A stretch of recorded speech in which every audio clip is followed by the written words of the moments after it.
This is a big story, the Caitlyn Jenner 2-year anniversary special with Diane Sawyer. I'm amazed that no one else is talking about a few things in here that just giant loud whistles and sirens in this going off, alarm bells. I think that there's a strong case to be made that the modern transgender movement is fascism, that these are little tranny fascists, and I mean it.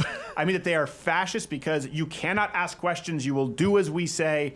Watching this special really made me aware of just how much of a divide there is between media and not only the rest of the country, but the rest of the world. She writes, after much deliberation, I had the final surgery in 2017. The surgery was a success, and I feel not only wonderful, but liberated. So all of you can stop staring. But I wasn't less of a woman the day before I had the surgery than I was the day after I had the surgery. Which begs the question, why do the surgery? I mean, I watched him going, is it me? I was just as much of a woman who sounded like the Joker from the Batman comics before the surgery. Then why do it? Because I felt liberated. How did you feel liberated if you were already a woman? Then she issues a kind of social warning, saying this is a topic only a transgender person can bring up, and the rest of us should never ask. You know, So and I would make a suggestion to all people out there, don't ask the question. It's not an appropriate question to ask. I guess it's different, don't ask, don't tell. It's never appropriate to ask the question. How about your doctor? How about your DMV? How about the fertility clinic? How about when I go and purchase a firearm? They say, is this the right address? Yes. Did you check the right sex box along with non-Latino? That seems a little racist, but yes. True. That's the first question a doctor has to ask. Especially when we're dealing with healthcare, right? When we're dealing with subsidizing other people's healthcare, it's never appropriate to ask. Sometimes it's appropriate. Sometimes it's appropriate for doctors. Sometimes it's appropriate for identification. Sometimes it's appropriate for concerned parents when it comes to modesty or maybe concern. It's like, listen, I don't hate you, but I think it's kind of appropriate. You're going to be showering with my daughter. Do you have a dick?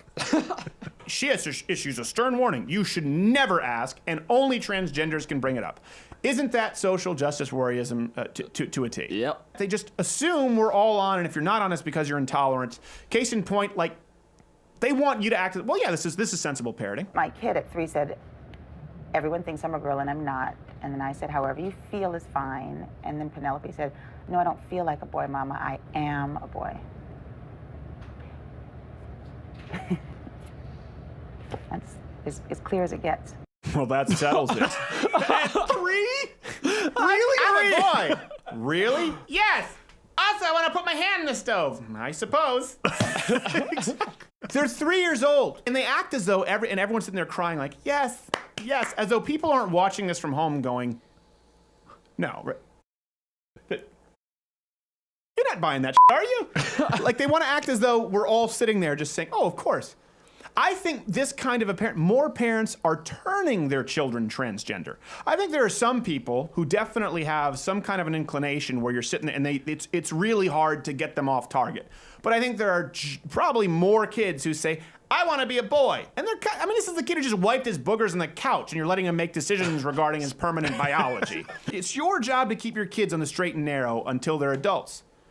But when you veer off by the time they're 3 because of some offhanded statement, I think it's borderline child abuse. And then they point to this California school superintendent, which this is just great to me because the super tolerant left don't realize that they're not intolerant enough in this special because they praise this California superintendent for him finding common ground. His schools have nearly 10,000 students. A few years ago, after parents and teachers decided to talk together, the school now has some gender-neutral bathrooms, which he says are freely used by all kids. Except that's also hate speech. That's not enough. There are states where they want to force businesses to, you can't have gender-neutral bathrooms. Wait, what? Yeah, they say, well, we're going to open a gender-neutral bathroom. You can't. That's still hate speech. We should be allowed to use any bathroom we want. We've tried to find common ground with the gender-neutral bathrooms. It's not been allowed. It's not been accepted. So Diane Sawyer and the people at ABC don't even realize this is the new frontier for civil rights. They don't want unisex. They don't want gender-neutral bathrooms. We even ran into it at the Intersectional Feminist Film Festival. Last year we had completely just gender-neutral bathrooms, and we actually consulted with the trans community, and they said actually to protect feminine-identifying people and trans women, they would prefer to have feminine-identified, masculine-identified, and then also a gender-neutral restroom. So we made that change this year. Okay, so you have all three. So in other words, you have bathrooms. Yeah. Here's something else that they brought up, which I think is important to touch on because it brings us into a bigger discussion that is often misleading. Let's watch this. And here's an interesting finding. If you have one identical twin who's transgender, there is a 39% probability the other will be too, signaling something is genetic. Or signaling you're a parent when the one twin says, I want to be a boy. You say, fine. And the other says, me too. Seriously, it doesn't take that into account. It doesn't take parenting into account. The point is, if one twin at 3 says, I'm a boy, and you accept it, well, of course the other one's going to push the boundaries. Here's something else that's really important because this has served as the foundation for the argument for a lot of transgenders for decades. I think the original study was 75, somewhere in the 70s. It's called the Gender Fluidity Study by Dr. John Money. And this was one where he raised twin boys. He raised one as a boy and he raised one as a girl.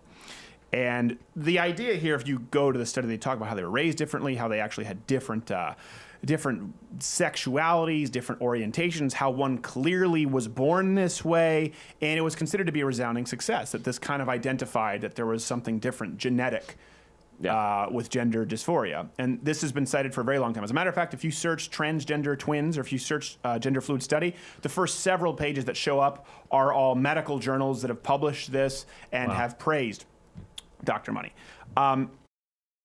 The twin who transitioned was actually suicidal at 13 years old, what they don't tell you, and died of a drug overdose.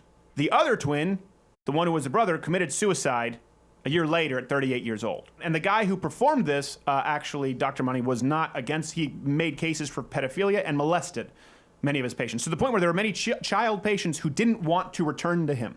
Now, this is not new news. It's only been newly brought to light thanks to new media. And this is one of the most cited studies to undergird the transgender argument, when in fact it proves the exact opposite. It's sad. It's sad, especially when we know the suicide rate. We know the suicide rate is horrible with transgender people, and we know it doesn't get better after the surgery. And there are several studies that show. There's a Swedish study, the famous study. There's also a Canadian study. They're 18 to 19 times more likely than the general population to kill themselves. So once they're transgender, there's no going, the suicide rate is still 40-something%. Doesn't matter what you do. Yeah. So if you want to save lives, if your goal is just to save lives, and you want to be on the happy trains, it's about personal happiness. The fact is, if you go down that path, you put that kid on the path at 3 years old, transgender, you say, we're going to go along with this, 41% likelihood that kid tries to kill himself. You've created that path. Doesn't matter if you think they're happier and they seem really unhappy at 3 or 4 years old. Doesn't matter if you give them their first pump of estrogen at 9 because they really, really want it. Once you go down that path, they're 18 times more likely to kill themselves. So let's be less concerned about, they say in this special, I don't want to make you uncomfortable, but I don't want my baby to kill themselves. Okay, I don't think your kid is going to kill themselves because another parent doesn't want a dong in their lady's bathroom. Your kid is going to attempt suicide statistically 19 times, 18 times more likelihood because you've allowed what appears to be a very serious psychiatric condition to go unchecked. And the end game is the same. I was sitting there watching this at home going, they assume that we're not laughing our ass off at statements like this. And tonight, the Jenner children have sent word they prefer to stay private, instead giving us a statement. We love our father and have deep admiration for her bravery. Every family has unique milestones, but we can honestly say... They just say it as though that's just common language to everyone else. From cave people clobbering women with clubs and dragging them back into their hut, Dad has been he. Okay? Okay? They're so out of touch in New York and DC and LA, they don't even realize that people are watching this laughing like we are. And that's the vast majority of the country. Case in point, there was this video. पर फिर भी उन्होंने हमेशा मेरा ख्याल रखा है।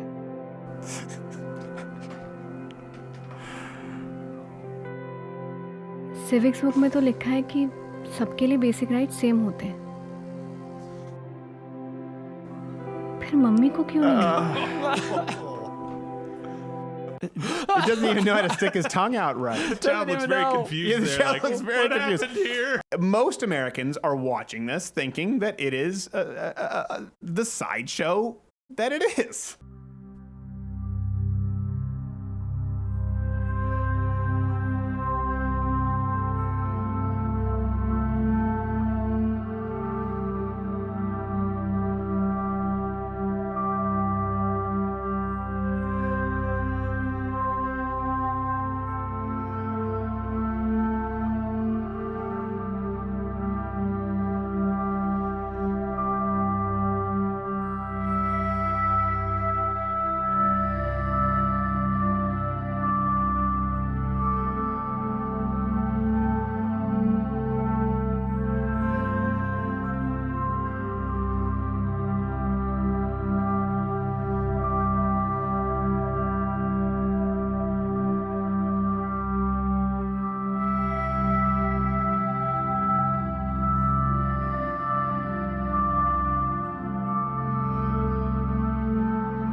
Hey, if you like this clip, it's taken from the full daily show available exclusively at louderwithcrowder.com/mugclub. That's for Mug Club members because we can't be dependent here on the Google YouTube overlords. Subscribe there. We have a daily show, full hour every day. If you don't, well, there's no saving you.